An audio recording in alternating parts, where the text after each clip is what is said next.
situation is evolving. Clint is going to be leading our worship 3 Sundays a month, and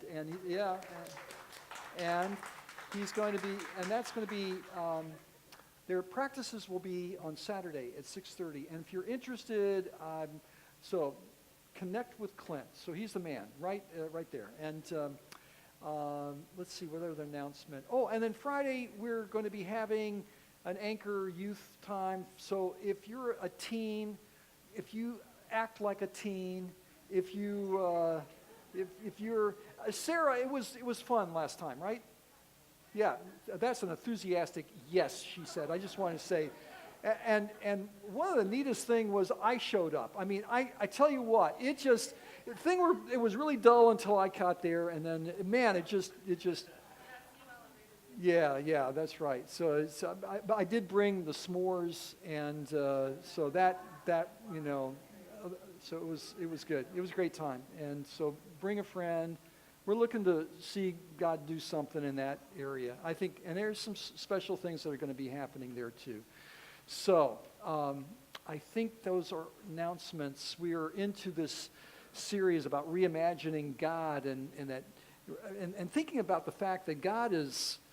This is kind of hard to say that God is foolish, but we do have this verse: "The foolishness of God is wiser than human wisdom." And the weakness of God is stronger than human strength. And the thing is, God is foolish enough to love people like you and me. That's the whole idea, right? And how many of you are kind of messed up a little bit, or more than messed up? You're just how many big time messed up? David's just a little bit. Some are just a little. Some people are raising other people's hands. That's not fair, Jerry. This is not. This is. Yeah. If you raise somebody else's hand, that means that you are. You're really it. This is. But this is the foolishness of God, that He looks at our strength and kind of chuckles to Himself. He looks at our wisdom and kind of probably it's a little bit of a joke, because He's saying the very best of us have stuff, right? I mean, and if Ann was around, I would have said, growing up, I was a kid in Sunday school. I did everything the right way. She was not in Sunday school growing up, and she did everything the wrong way. And God put us together, and just, and God's just got a sense of humor. But what Ann didn't realize was that even though I could present real well, there's stuff inside of me. And even though, there may be some people on the outside, they look like they're all messed up. In the inside, there's other things that God says, man, I'd like to cultivate. It's just kind of God's way. It's kind of His sense of humor, I think. Jesus, when He was looking for somebody who was really at the very top of the top, he might have looked in the Old Testament and said, the top guy that I can come across in the Old Testament would be a guy by the name of Moses. And so you have this interchange in the Scriptures about Jesus and Moses. You see Jesus and Moses as an evil ruler tried to kill all the little children in Bethlehem. An evil ruler tried to kill all the Hebrew children in Egypt. Jesus fled to Egypt to find safety from an evil ruler. Moses fled to Egypt to find safety from an evil ruler. Jesus returns from Egypt when an evil ruler dies. Moses returns to Egypt when an evil ruler dies. Moses had a ministry to people enslaved by Egyptians. Jesus had a ministry to people enslaved by Romans. Moses writes 5 books of the Bible, the law. Jesus makes 5 discourses in the book of Matthew. Moses goes up on the mount to receive God's word, the 10 Commandments, and then Jesus goes up on the mount to receive God's word, the Sermon on the Mount. This is from the Sermon on the Mount. There's this repetitive phrase that you keep on hearing. You've heard that it was said to the people long ago. You've heard that Moses said these things, like on the 10 Commandments, you shall not murder. But I tell you, Moses on one side, Jesus on the other. You have heard that it was said, you shall not commit adultery. But I tell you, that's Moses, and then what Jesus had to say. You've heard that it was said eye for an eye, tooth for a tooth, but I tell you, it's Moses and Jesus.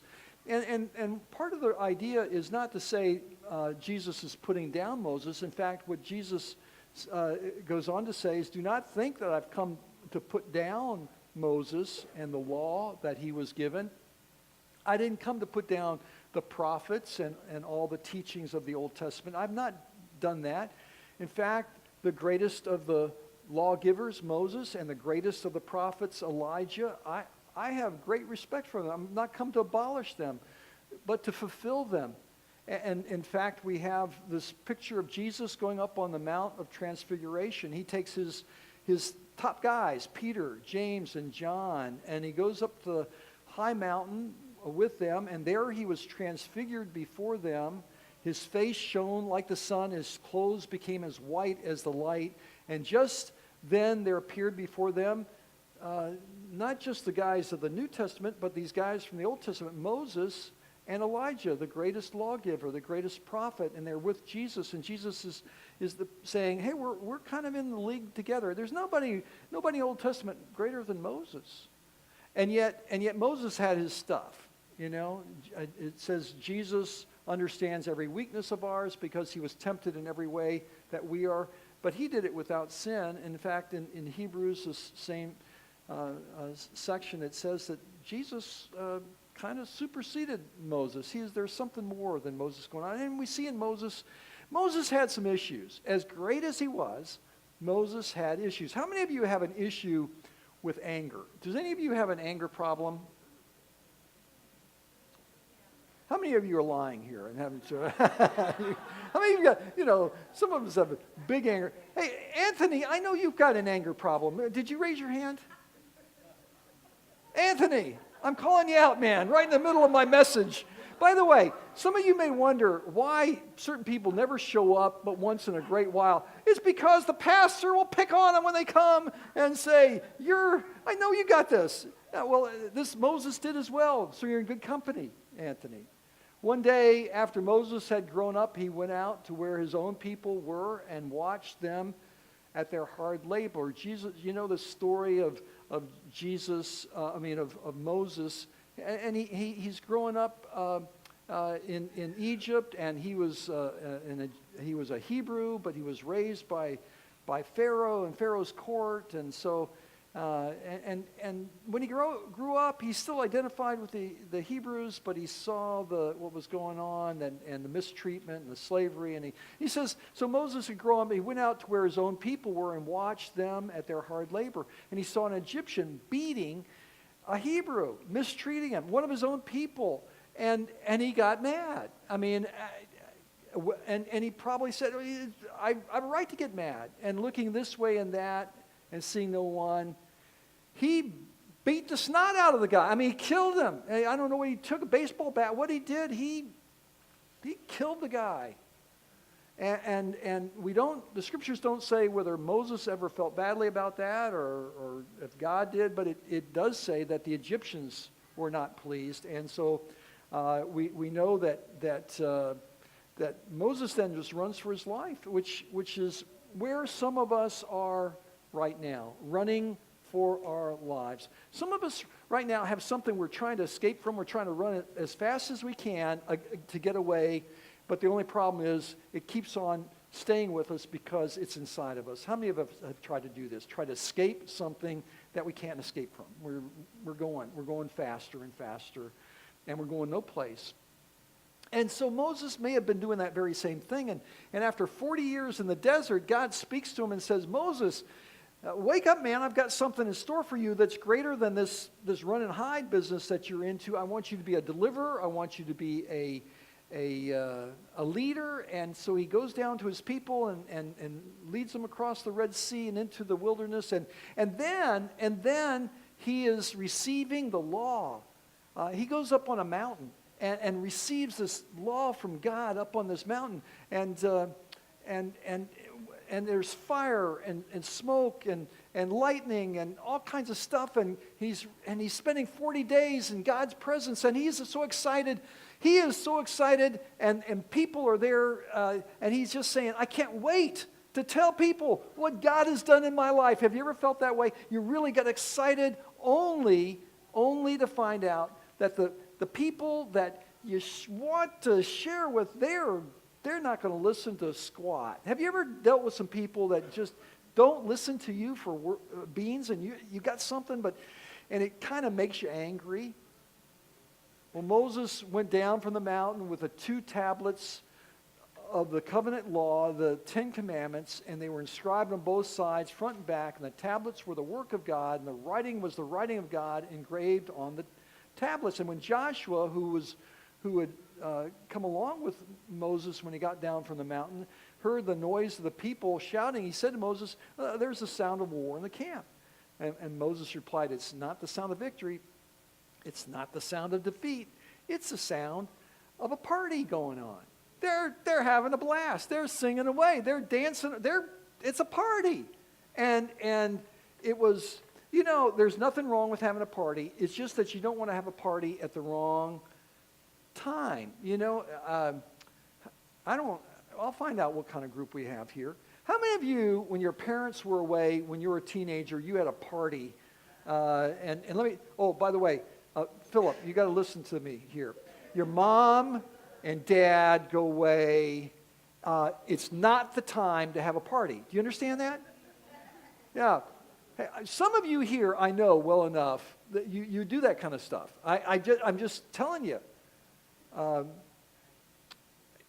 It's sometimes it's the wrong time to have a party, and there's this party going on. And so when Moses approaches the camp and he saw that they were having a party around an idol that they've just made. And he said, I've just had a word from God, and the people there are so stupid. It makes me angry. Have you ever had some people make you angry? Because they're just really stupid. They're really stupid people. How many of you would like to shake some sense into somebody? You are so stupid. And so he said his anger was burned, and he threw the tablets on the ground and breaking them to pieces. How many of you gotten so mad that you've taken something and thrown it down to the ground and smashed it? How many of you would like to take somebody and throw them down to the ground and smash them? This is what, boom. This is Moses. I would have said to Moses, really, you have the 40 days, and you get and you take those, why don't you just kick a stone or something? You took these and boom, you threw it down on the ground and smashed the thing that you really, it's just the way anger works, isn't it? Anger makes us do some really stupid things at times. I told the early service about the time that I got, I'm sure, justifiably angry at Ann. We were having corn on the cob. Quite frankly, I think the story goes, for those of you who want to know the story, I think there was some old corn and some new corn, and I wanted the new corn, and she was telling me that I should eat the old corn first. I didn't want the old corn. So it was one of those very important discussions and so I took my corn that I had buttered and salt and it's all set to go, and I took that corn and I threw it down on the ground. That is not the thing to do. Corn, you want to have a corn mess. The corn went all over the place. Yes, ma'am. You did worse than that. Go ahead, speak up then. Oh.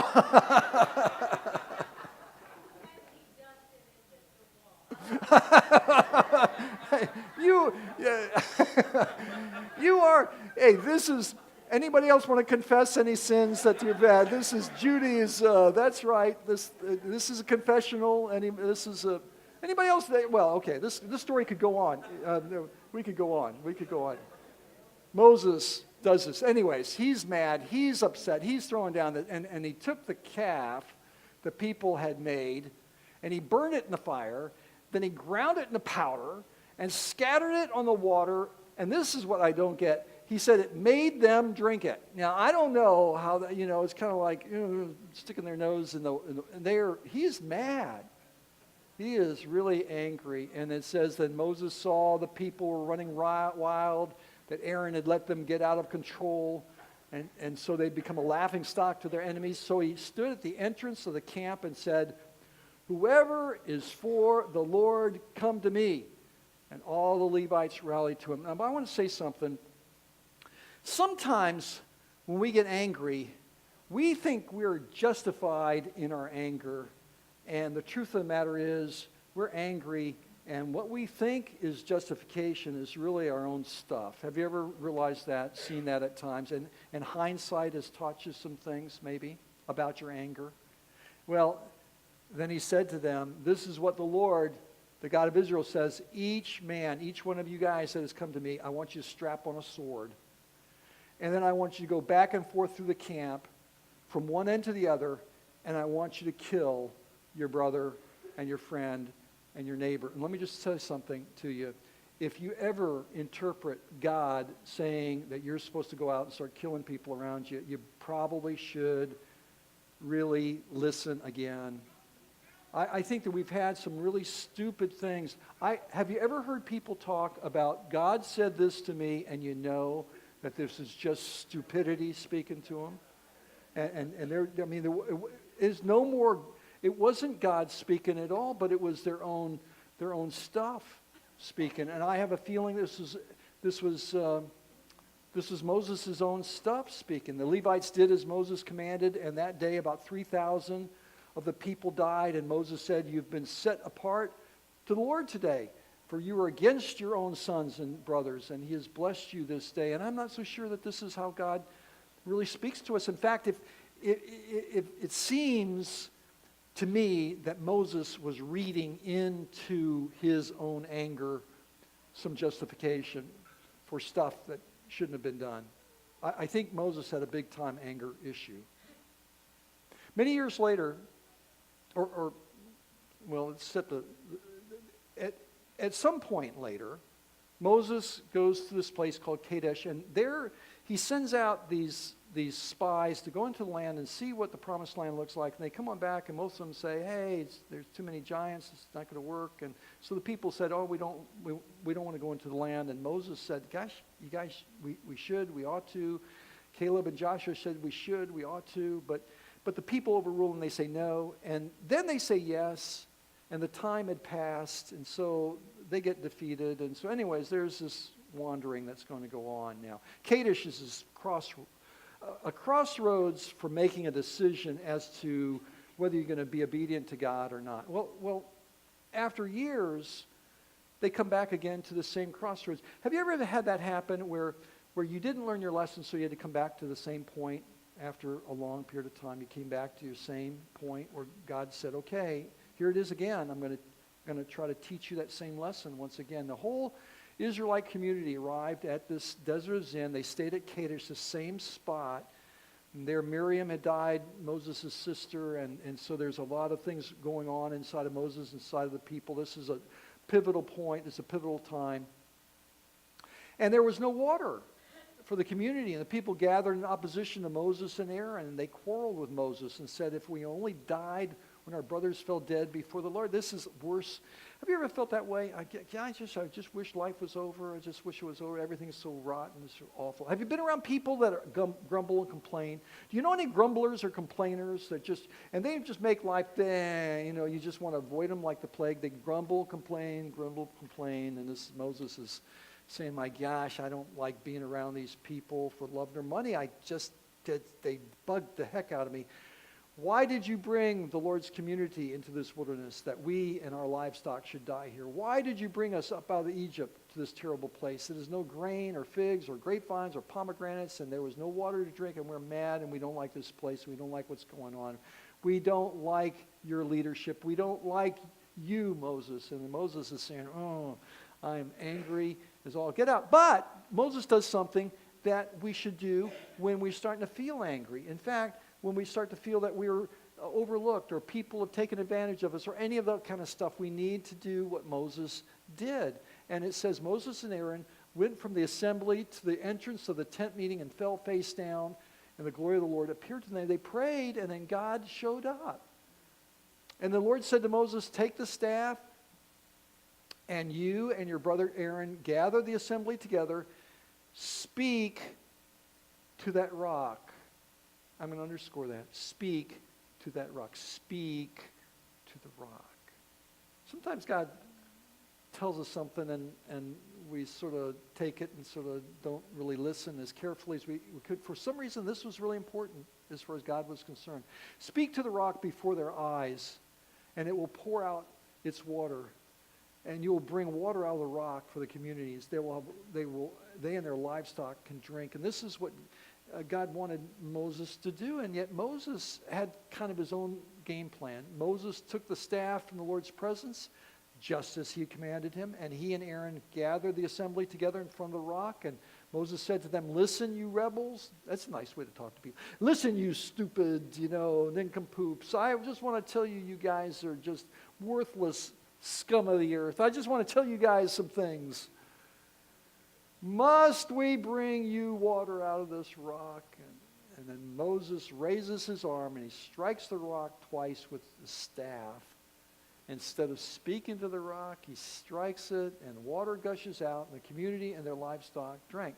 Now, as far as the community and the livestock is concerned, they're saying, oh, Moses, you succeed, you're a great success. There are times where there are people up front that look like they've got it all together, and they don't have squat together. And let me tell you something. There are a lot of people who are, I hate to say, pastors, teachers, music leaders, Sunday school teacher, people, deacons, up front. They're doing, and they are just, they're fooling the heck out of you.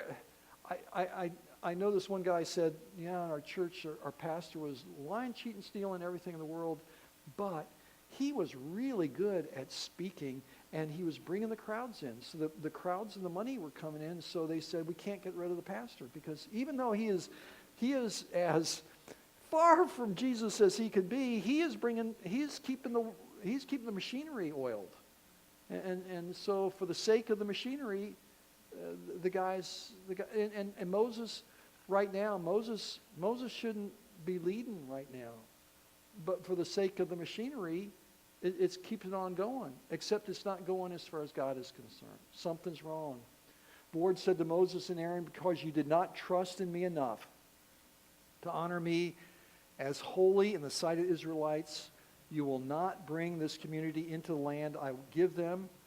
These are the waters of Meribah, where the Israelites quarreled with the Lord, and where he was proved holy among them. And so they're saying there's a problem here. And it goes on to say, on that same day, the Lord told Moses, there on the mountain that you have climbed, you will die and be gathered to your people, just as your brother Aaron died on Mount Hor and was gathered to his people. You're not going to go into the promised land.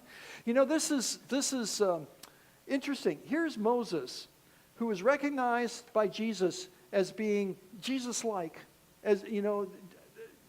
Jesus says, I'm not coming to overthrow Moses. I'm coming to fulfill Moses. Moses is great. The scriptures talk about the greatness of Moses. There's nobody greater in the Old Testament than Moses. He's a great, great guy, but he's not going into the promised land. And God says, you're messed up. You're too messed up. Because what you're doing is trying to live for God rather than let God living through you. And it's kind of a strange thing. We need to let the love of God flow through us rather than trying to live out the love of God for other people. Jesus said this, I want you who are weary and heavy laden and burdened and troubled to come to me, because I want to give you rest for your souls. I want you who have stuff, and you know that you've got stuff. I want you to come to me, and I want you to learn from me, because I'm gentle and humble in heart, and you're going to find rest for your souls. I want you to have rest in your souls. I want you to live in the rest of God. The scriptures are all about entering into the rest of God, and out of the rest of God that we live our life. And it's so hard because we want to control our life. We want to make sure things work the way we want them to work, so we want to control it. This is what Moses was doing. Moses' way to God was to work as hard as he could. And when things didn't work right, he might get angry, but he was going to do the best he could with what he'd been given. And God said, Moses, you're not going to enter my rest that way, and that's my desire for you. It says that, therefore, since the promise of entering God's rest still stands, let us be careful that none of you be found to have fallen short of it. For we also have had the good news proclaimed to us, just as they did. But the message they heard was of no value to them because they did not share the faith of those who obeyed. Now Moses is so far above most of us, I suppose. I'm so far above me. I don't know how I can talk about Moses and say, Moses, you've done a lousy job. But I will just say that Moses was not entering the rest of God as he intended. I was a pastor of a church that was kind of a startup church, and the thing was growing, and we were adding on a build. Had to get another new wing for all the children that were coming, and I was pushing to keep on growing, and things keep on happening. I kept on pushing, and the more I pushed, the more stress I was taking on myself. Have you ever gotten to that point where you keep on pushing, you think you can just push through and just make it happen by your own energy and effort and will and stress and push? I remember this church, I got to a point where I got a pain in my back and I couldn't release it, and I for a couple Sundays I didn't go to church because I was in too much pain. It was all I didn't realize it, but it was all just, I wasn't at rest. I was pushing. It's stressful, doing God's work for him. God, I'm doing this work for you. And I hating it. There are points where I was thinking, I think it'd be better to die than to keep on like this. I was hating life. And I started hating the people around me. All those lousy people in the church. They're no good son of a guns. They're not doing anything. Oh man, I had it all figured out. My anger was going inside me, and it was also coming out from me. And I just want to say, it's easy. There's so many people that have come and gone at HarborPointe that have been here for a season. They worked hard, and then all of a sudden, boom, they're gone because they've gotten angry. They're trying to get things. They're trying to live for God, and they weren't resting in God. They were living for God, but they weren't resting in God. They weren't being revitalized. They weren't being renewed. It wasn't fun. Their fun meter had gone, shot. I mean, quite frankly, I want to say this. We do need responsibility. We all need responsibility. That's important. But we do need to enter into responsibility with joy. I pray every Sunday. I say, Lord, I don't know who's going to show up at HarborPointe. I never know who's going to show up at HarborPointe, by the way. HarborPointe, you just never, right? I mean, that's HarborPointe. We never know what's going to happen. I mean, it's always a mystery. I mean, HarborPointe's by the way, Leo showed up at HarborPointe today. Leo, I probably picked on you before as well, but shoot, when HarborPointe, the first Sunday we opened, Leo and his family were eating at Good Fortune, and they bowed their head and prayed before the meal, and Ann said, we should invite them to church. And I said, oh, Ann, let those poor people eat their meal. And she says, well, I'm going to get them a brochure, and I'm going to give it to them. And I said, well, wait till I get out of the restaurant. Embarrass me. I mean, and so Ann goes up to him, and I said, well, how'd it go? And she says, oh, they're very nice. Sunday, the next Sunday, here this family comes in, and I said, well, how'd you find out about HarborPointe? Well, your wife invited us. Leo went on to become on our leadership team. It was Leo who saw this building, and it was up for sale. And he said, Tom, have you considered buying this building? Has the church considered buying it? We need a building. We're in a rented space at that time, Knights of Columbus. And I said, Leo, we don't have any money. I talked to our treasurer, who was Roland. Roland said, we don't have any money. And I said, I'm listening to Roland. Roland says that we don't have any money. And Leo said, well, let me talk to Roland. And Leo said this to Roland. He said, you know what we need to do, Roland? We need to see if God is in it. If God is in it, the money will come. If he's not, it wasn't meant to be. And Roland called me and said, this is what Leo said, and I think it makes good sense. I think it makes good spiritual business sense. And I could go on and on about this story. It's such a miracle that this place happened. We met with these guys who were in their rocker kind of chairs there, and we offered to buy the building, but we said we have no money, and would they own or finance it? And one of these guys rocking in his chair said, hell, we're in our 80s. We don't buy green bananas anymore.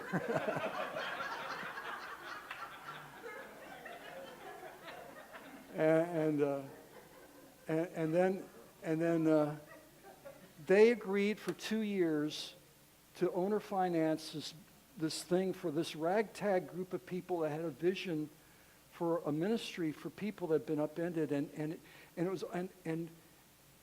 Leo kept on saying, if I think this is a way to see if God is there, and if God's there, you can do it in rest.